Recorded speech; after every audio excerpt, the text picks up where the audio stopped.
Hispanic voters have for the most part been a Democratic Party stronghold, but a new poll finds the demographic is steadily moving to the right amid President Biden's widespread unpopularity. A new poll from the Wall Street Journal found that Hispanic voters are now split between Republicans and Democrats on the generic ballot at 37%. A further 22% responded that they were undecided. Latinos are more and more becoming swing voters. They're a swing vote that we're going to have to fight for, said John Anzalone, a Democrat and one of the pollsters who contributed to the WSJ survey. Hispanics were also divided nearly evenly on the question of a 2024 presidential rematch.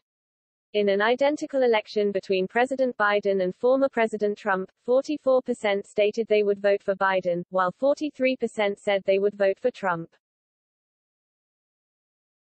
Hispanic men were solidly behind Trump, while Hispanic women were more likely to back Biden in the hypothetical matchup, the poll showed. You see in this poll that there's a group of Hispanic men who were without a doubt enticed by Trump and have become more Republican, said Anzalone. Republican gains in the demographic have been especially clear in Hispanic-heavy communities in South Texas. In McAllen, for instance, Republicans celebrated Javier Villalobos' victory in the mayoral race this past June. McAllen is a border city that has historically voted for Democrats. Representative Ryan Gill, a Democratic legislator in the state, last month switched over to the Republican Party.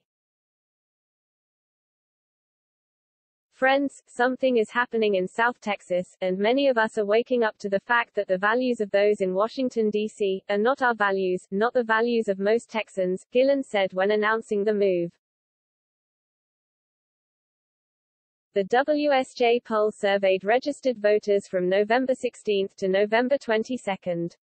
Half of the respondents were interviewed via cell phone. 1/4 of respondents were reached by text message and completed an internet survey. Another 1/4 of respondents were interviewed by landline phone. The survey's margin of error for Hispanic voters was plus or minus 7.6 percentage points.